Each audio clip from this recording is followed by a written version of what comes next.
Yo, this is Trav with Trav Sports Bag, and I'm back at it again today, and we're getting into some sports on the live stream. If you watched our channel in the past, you would know if we're talking boxing, Bias is along for the trip, and we're about to get down for our crown today to, of course, the very last compound. I'm glad you're here joining us, and for those who haven't joined us, you will join us soon enough, or if later on after this is recorded, you could watch it yourself as many times as you want, because I know why you're here. You saw the thumbnail and you saw that fantasy matchup that you just couldn't get over, and you had to join us. And I know you will eventually, and we will go back and forth with you as Bias and I break down that thumbnail, because it's Joe Frazier going against Rocky Marciano in a fantasy matchup, 15 rounds. Who would win this match? Of course, we'll get into it in just a moment, because we got to drop off this little intro. Forgive us for all of the things that we have to look to, because I'm kind of looking here and there. This whole live stream thing is new to me, so let's hit it, and I'll get back to you when this is done.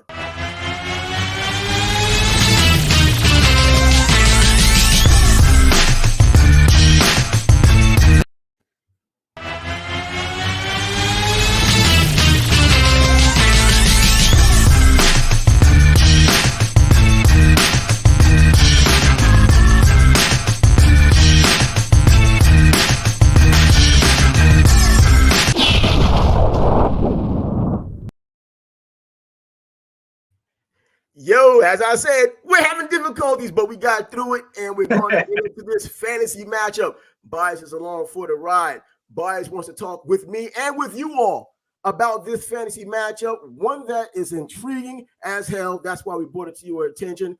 Rocky Marciano, a guy who once upon a time I called the greatest fighter ever, not boxer, but fighter ever, going against smoking Joe Frazier, another legend in his own right. Bias, you're here. Let me know what's going on as far as this matchup goes. Give us a little bit of a precursor. Man, what a matchup it is, or would have been, or hypothetically could be, or would be. Both guys are pressure fighters, come forward, tough as nails. I mean, how else can you describe it? They have a ton of heart. They're committed to their craft. Joe with his left hook, Rocky with Susie Q. I mean, it would be fireworks.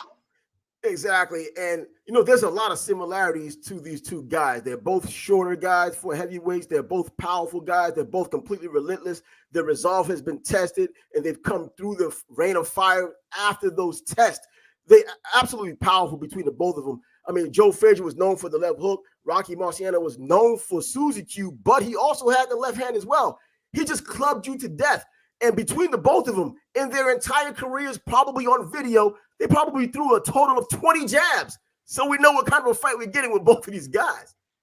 Right. I think if this fight could actually happen, Gaddy and Ward would be like, wow, what a fight. Exactly. This is the higher level Gaddy and Ward. I'm not taking anything away from those two guys and what they were able to do when they got together the first time around, or even the other two fights they had after that first one. But that first one was the one that made them legendary and iconic with that trilogy they put together. Rocky Marciano and Joe Frazier, that's not a matchup you heard often. I think people might have thought about it, but they never really put pen to paper or thought to process and trying to bring it up. And as I said, look at who's in the room right now, Carlos Feliciano, who says, that's been a fantasy fight of his for a long time. And that's why we're here to break it down. And we hope that you all join us and you join in the commentary as we try to explain this thing. Bias and I have not spoken about this fight together because we wanted to have our independent ideas and our own synopsis of this fight without being influenced one way or another about who we believe the winner or the loser would be. So, make sure when you do come in, you add your own questions to the mix. We'd be more than happy to have a little banter with you when it comes down to this conversation, because it is a heck of a lineup. Of course, Carlos, once again, you're here. We are here, bro. Yes, we meaning you. Anyway, and Bias and myself, we're here. So to break this down, similar styles, different eras, one guy is a little bit bigger than the other, especially for a traditional heavyweight. Well, actually, Joe Frazier would be primarily a cruiserweight in today's boxing, and Rocky Marciano would be as well. His best weight was around 186 to 189, and Joe Frazier was around 203, 204. And that's where he fought Muhammad Ali. That's where he fought Oscar Bonavena.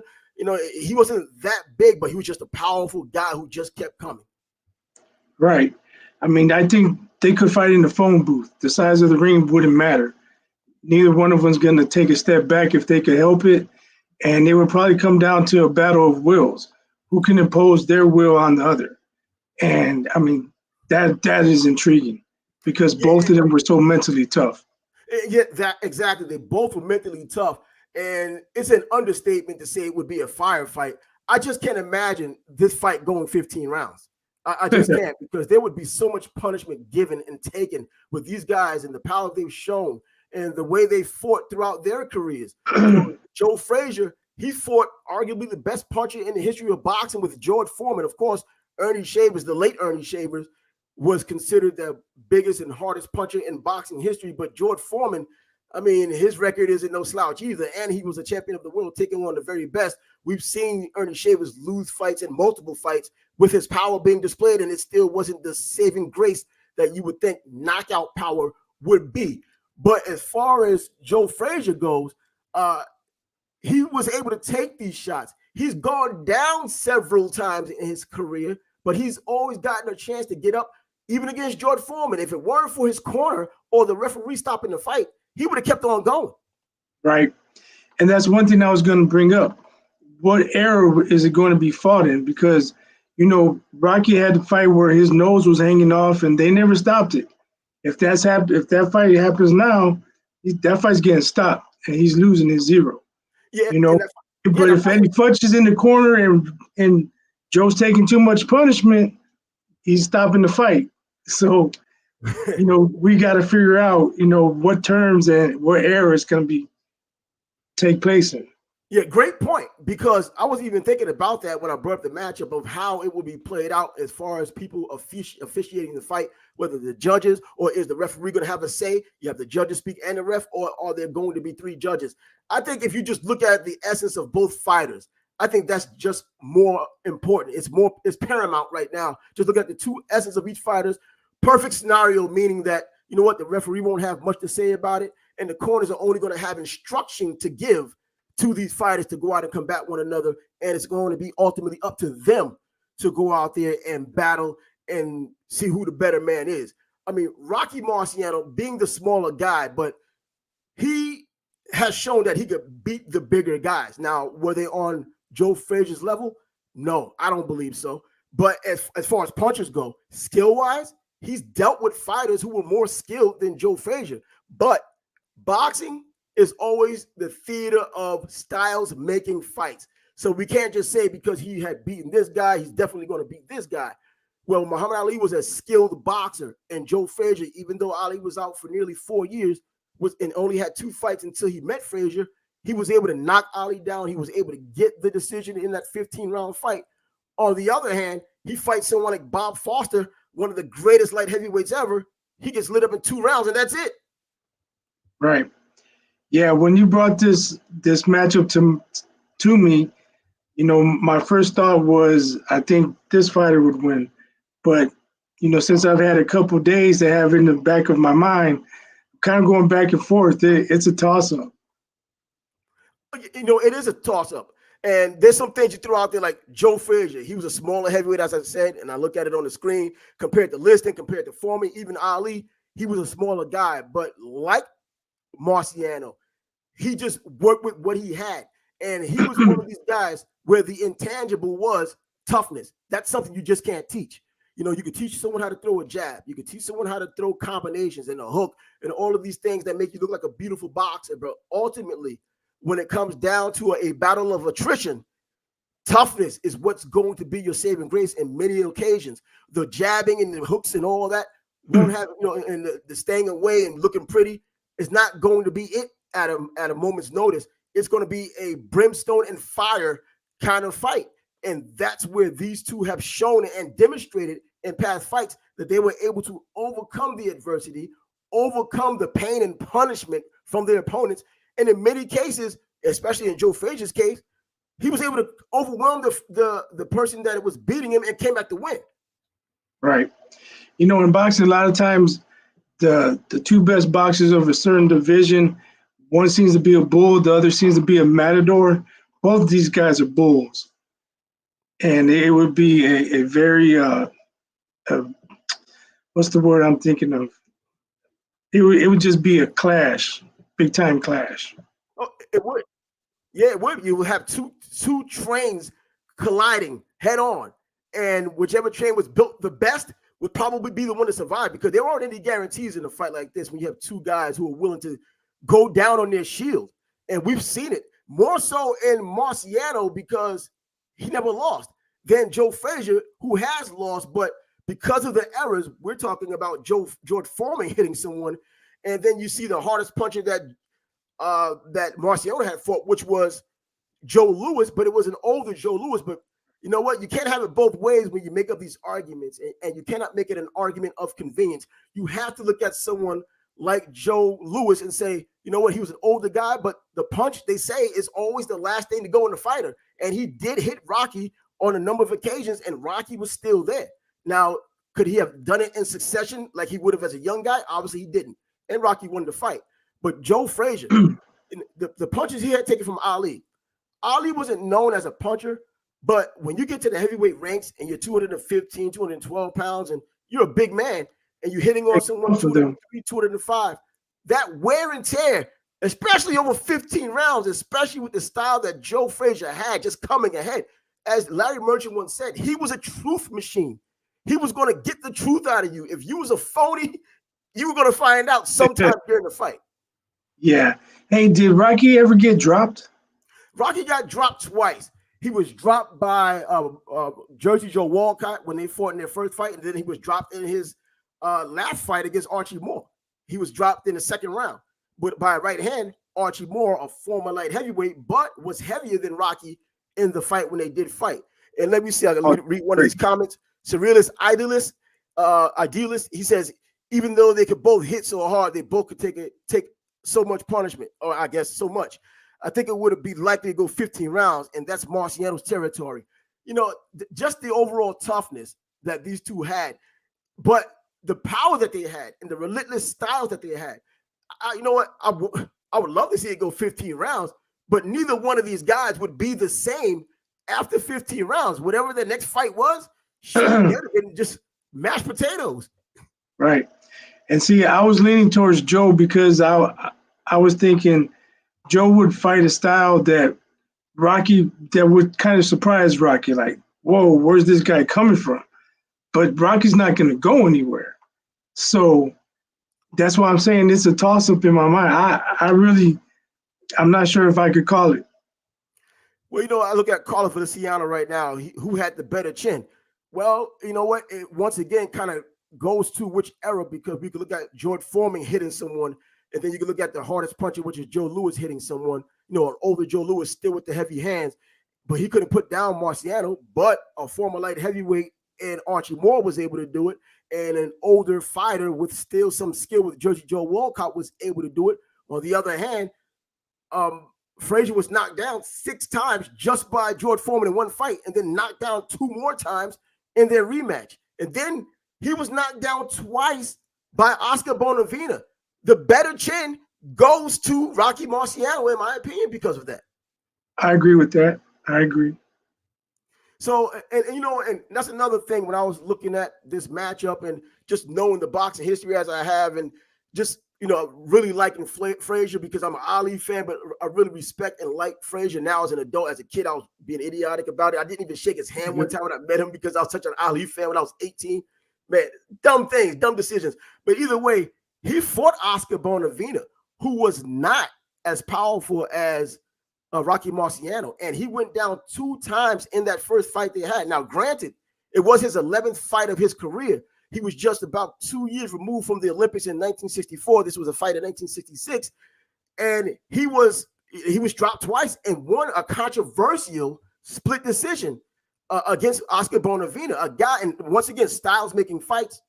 This same Oscar Bonavena lost to a so-called not really a big puncher, Muhammad Ali, in 15 rounds, and only Ali's second fight back from nearly a 4-year layoff because of the draft. Right. So we're gonna get to predictions, or oh yeah, we're gonna get to the prediction, because my prediction is over. I just can't see it going 15 rounds. And based on what we already have spoken about in terms of going through the fire and the styles that these guys had, I'm going to lean towards. I know how tribal boxing is. Boxing fans, boxing. I'm a fan of boxing. I'm not a boxing fan. A boxing fan, as I've probably explained in the past, is someone who loves boxing, but they have their favorite fighter. And come hell or high water, they're going to jump on this bandwagon. Even if this guy gets beaten up decisively, they're still going to fight tooth and nail and see if this guy is the better fighter, and they just can't see anywhere else. Or they don't like a specific fighter. And regardless of what that guy does, whether it's a Mayweather or even now a Canelo, it doesn't matter what he does. You're just not going to like him.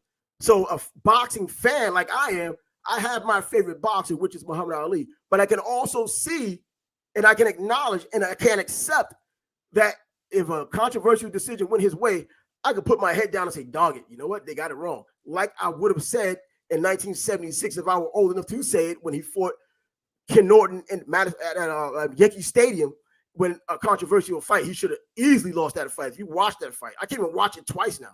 But he lost that fight. But with that being said, and all the tribal nonsense out of the way, I gotta lean towards Rocky Marciano. And not only that, I think I gotta go with a KO before 15 rounds. And my reasoning is, we've seen Joe Frazier go down several times. He's always gotten back up. But even those older refs, from back then, they stopped the fight. You know what I mean? So, and there was times when he just couldn't continue. He was knocked down, as I've already mentioned, against Oscar Bonavena, a guy who does not punch like a Rocky Marciano, and a guy who wasn't as relentless. He was a big, bulky, strong guy, but he was only 205 pounds too. Rocky Marciano, if you looked at his history, he's had his problems as well. No, I don't think any boxer worth a doggone in history, if you look at that as an iconic fighter, didn't have their moment in which they probably weren't at their best.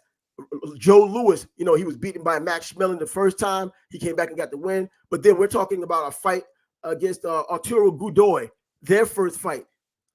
Everyone at ringside says he lost, but it was a boxing decision. We got to take the good with the bad, and he lost that fight. Marciano's in the same boat. We look at the first Tony La Starza fight. Most people at ringside said Rocky lost that fight. Tiger Ted Lowry, they fought twice. The only fighter to fight Marciano twice, went 10 rounds both times.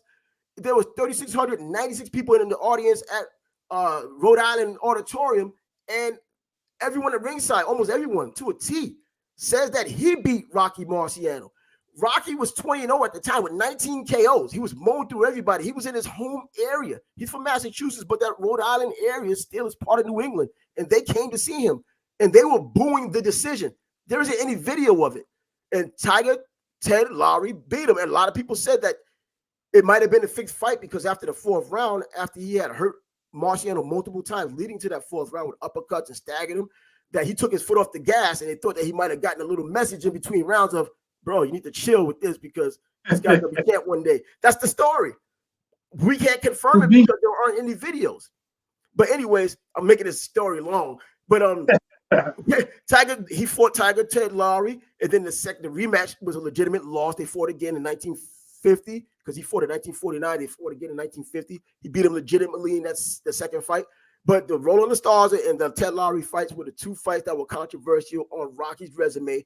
And so all fighters, Joe Frazier, as I mentioned, the Bonavena first fight, he should have lost that. Ali should have lost perhaps all three Ken Norton fights. So everyone has that in their career. Castillo probably should have won against Mayweather. It's like that with everyone. Leonard should have lost in the second fight against Hearns. We know how it goes. I take Rocky Marciano to beat Joe Louis. And I pretty much agree with you. I think Joe's best chance would be to get him early. If he comes out, smoking Joe, surprises him, catches him, maybe get him out in the first 2 or 3 rounds. But if he didn't get him out, I think Rocky eventually wears him down. Probably would take him out round 10 or 11. I think the interesting thing is they both were pretty slow starters. And I think Joe Frazier, even though he had that relentless style, he still came ahead when he knew that he could probably knock you out. Like when he had fought Bob Foster, he knocked him out in 2 rounds. That's easily a fast start. But I don't believe he believed that Bob Foster could really hurt him. The same Bob Foster fought Muhammad Ali and was knocked out as well. So I think he comes in there respecting the style, the power, the tenacity, and the overall grit of a Rocky Marciano. And he takes his time to figure it out before he starts doing the usual of Joe Frazier wailing and coming in, bobbing and weaving. But they're both doing it. No one's taking a step back. I've seen Joe go down. Joe gets back up. But I've seen Rocky go down. Rocky gets back up. He continues to win. He beat Hall of Famers. He beat Ezzard Charles, who's a Hall of Famer. He beat an older Joe Louis, who's a Hall of Famer. He beat a former light heavyweight champion and a heavyweight contender in Archie Moore, another Hall of Famer, a guy who holds at one point the record for the most knockouts. So it probably may be an unpopular decision or an unpopular opinion. I still got Rocky Marciano before the 15th round. There's just too much brutality going on. Yeah, and that's why I'm leaning towards Rocky myself. You know, as you brought up, we've seen Joe have chinks in his armor. Mm-hmm. You know, where we've seen Rocky maybe shown a little bit, but he powered through it and still got the job done. So that has to give him the edge. He's never cracked. No, exactly. You know what? We can't use a time machine and try to say what would have happened, but for the sake of a fantasy matchup, I try to at least compare based on styles and come up with a reasonable possible conclusion. Not a solution, but a conclusion, because there is no solution to this, but a conclusion to which at least you could look at and say, you know what, there could be something there. Not something just dramatic because one is so much bigger than the other, or you think they're so much bigger than the other. You just say it's a blowout win because Rocky never fought no one. That's like the people who don't like Rocky or the people who don't respect what he has done, they're not going to give him credit for anything. You know what I mean? So regardless of who he beat and how he had beaten him, they'll tell you how old his opponents were. They'll tell you how old Joe Louis was, but they won't look at the things that he had done to get to the point to which he got, which he had 11 fights in 1948. He had 13 fights in 1949. This guy had 24 fights in 2 years to get to where he was. A guy who started off at 23 years old in boxing. He wanted to be a baseball player before that. I mean, it's craziness how people just can't respect what he did and the speed in which he had done it.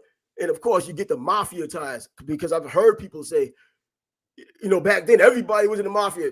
No, that means okay. Joe Louis fights were fixed. Was Sugar Ray Robinson's fights fixed? Nope. Only Marciano's fights or Primo Carnera fights. Now Primo Carnera, I can believe that, but Marciano, his fights weren't fixed because the brutality that he had taken in the process of winning these fights, you know, it was fixed. They would not try to hurt someone, you know, to take a beating in the process. That's why I don't believe Jack Johnson when he lost to Jess Willard. You know, I was tired in the 21st round, getting tired now. Bro, if you're going to fix a fight, you lose early on. You don't take a beat in the process. Right. You know, I thought of another way Joe could win, and it goes back to what I mentioned about who's the referee, what era they fight in. Rocky cut more easily than Joe. Mm-hmm. Joe maybe could have won on cuts. You know what? Exactly. But the ref did step in against Ezzard Charles in the second fight against Ezzard Charles. And he was like, you know what? We're going to give you one more round because that nose is not looking right. And the champion came out and did what he had to do to win that fight. And remember, this was a rematch of their first fight, which did go 15 rounds. And it was a hotly contested fight, but Marciano got the decision in a unanimous one at that. So who's to say that once Marciano knows he's hurt, knows that the opportunity might not be there anymore, he doesn't do the same thing. He just had a resolve that I have not seen in another heavyweight to win things. He was like the Matthew Saad Muhammad of heavyweights. You know, everything was completely lost, but he had this super ridiculous power and the resiliency. This guy could have gone 20 rounds, probably the best conditioned heavyweight of all time. So I could see him taking the beating and the ref telling him, you know what, you might need to pick it up or I might have to stop the fight, and being able to respond because we at least have a track record of him responding. And once again, I'll get to read from Surrealist Idealist. He says, Marciano and Frazier admired each other very much. Shortly before his death, Marciano said Frazier had the most potential out of everyone else. he saw in the heavyweight division. And well, Rocky was right in that regard too, because he died in, I think it was 69, and Frazier was already champ by then, and he ended up beating Ali in 71. He ultimately lost to Foreman in 73, but he made his name. And then the Thriller Manila was just could have been he liked his style, he liked the way Joe fought too, a lot like him. That's why. Exactly. And Isaac Middleton, he says, yeah to what? Do you agree with me or do you agree with Bias? But either way, but actually, if you agree with me this time around, you are agreeing with Bias. Yeah, I was gonna say, I think we're on the same side. We're both on the same side of this one. I was actually surprised because I spoke to you in the past, and not directly about this, but things that that we've kind of like conversed on. And I didn't think that you would lean towards. I thought you would make a very good argument for Joe Frazier, which we both can actually make an argument. It's just that the end result in this regard, I believe I stand by, and now I guess you can also stand by the decision that we came to. Right. And like I said, it comes down to we've seen Joe crack and we didn't see Rocky crack. So that leads me to believe at some point Rocky could get Joe to crack. Exactly, because we just had not seen it. And I know people are going to say George Foreman hit Joe Frazier, and George Foreman was a harder puncher than anybody that Rocky Marciano has fought. I've heard people say that Joe Louis, and once again, we got to stick with the truth. The punch is the last thing to go. It can't be, not this time, because it's Joe Louis and you're talking about Rocky Marciano and you want to come up with some type of a story that discourage or dissuade people from looking at Rocky Marciano in a bigger and a better light. But Joe Louis did land shots and Rocky was still there. And he ultimately wore down the older guy who still had the punch, and he won. And we saw the resolve that he had against Walcott as well. And we saw the resolve that he had against Archie Moore as well. And these are all guys with pretty high knockout percentages. And he kept on coming. It sounds like Duke from Rocky 2. He kept on coming. And he did. And there's no record that we have that says that Rocky just gave up. We can point to almost any boxer who's not undefeated and say, not necessarily that he had given up, but his corner maybe had given up. You know what I mean? You can look at Eddie Futch and the Thriller in Manila. You can say his corner gave up because it takes, Frazier wouldn't have given up, but Eddie Futch gave it up. Right. I just want to say, Carlos, I see your comment. Very true. What's very true? I think he must have said that while I was doing a little bit of a ramble and wasn't keeping my eye on the comments. But so let's get to these real time, conversations right here, because Surrealist Idealist says again, Marciano specifically talked about how only Joe Frazier trained as hard in that generation as the fighters did in the earlier generations. And there's something to be said about that, because we already know the legendary things that Rocky Marciano had done to prepare for a fight, running miles. I mean, 10 miles, 12 miles? Bro, come on. That's like about 3 days of road work for me when I was doing road work. Come on, man. I wasn't doing that in one setting. And this guy, and he was just, and you look at the mindset from the fighters back then as well. He was one of those Depression era fighters, the Depression era fighters who just had that innate ability, that tenacity, that fortitude of not wanting poverty and wanting more for his family. And, I'm not taking it away from, there's just certain ethnicities that just take to heart, the family thing and just getting their family out of a situation into a better situation. They do it for their family. Mexican fighters, as we see right now, when they say they're doing it for the family in their country, you can't doubt them because you see it. And the Italian fighters back then, they did it for their families. And you just see how the Italian family is. Black fighters, they wanted to get out of the poverty and they just did it. You know what I mean? So, it's just certain people like that. You just can't deny them. They just have right. it. Joe had to fight his way out of those Philly gyms. And those fights are probably just as tough as some of his early fights, with the exception of the Bonavita fight. But yeah, they would probably be just as tough or tougher than his earlier fights. And Carlos now says the cuts could have been made a big difference. And once again, we've already seen how Marciano was hurt and injured and was given the warning of a stoppage. And he came in and showed who he was against a top quality fighter. He had beaten the life out of Jersey Joe Walcott. He knocked him out in the first round in their rematch. And that was Jersey Joe's last fight. So you could literally say he beat the fight out of him. Yeah, that's true. So, I wanted you all to join in, to this conversation. And obviously it's an intriguing conversation to have, and we had it. And I hope that you actually enjoyed it, because if you want more of this kind of content, you can subscribe to the channel, do all that stuff that we talk about. And I'm looking down, trying to multitask over here. But if you also want to get into a boxing group that's really showing up, there's a lot of groups out there. Some of them have an upwards of 100,000, maybe even 200,000 members, but then you don't get the quality. So quantity isn't exactly a reflection of the quality you get. Right here in Slip and Counter Boxing on Facebook, the people inside that group, it's a smaller group because they really they really think about the people that they allow into the group. You got to really know your boxing. And then when you look at some of the conversations that happen in that group, there's not a lot of nonsense. It's a serious boxing group. If you're a serious boxing fan, this is where it's at. The Slip and Counter Boxing on Facebook. You can go to that. It's a private group, so you have to get vetted to a degree before you get in.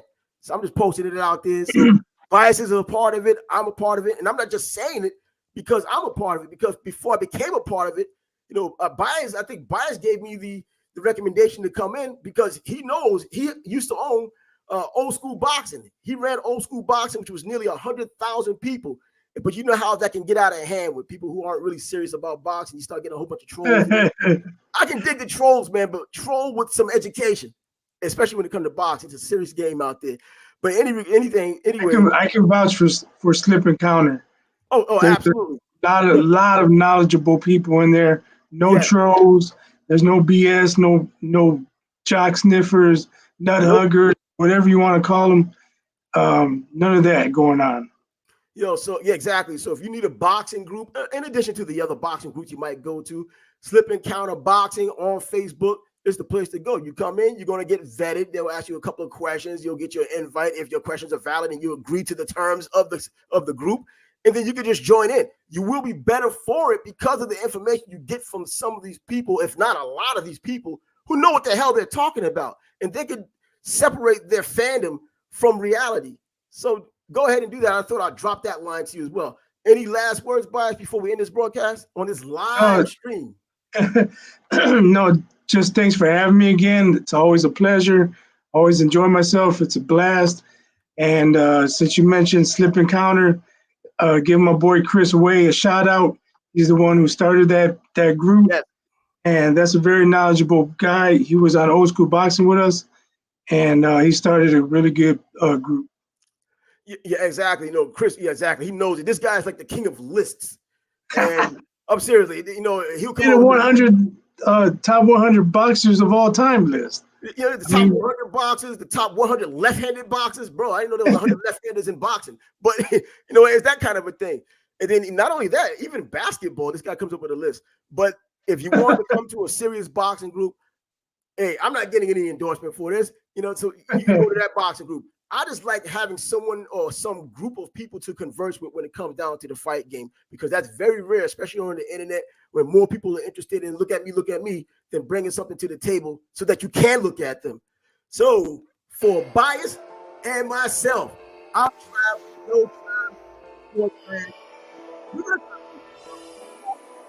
see matchups and boxing all together.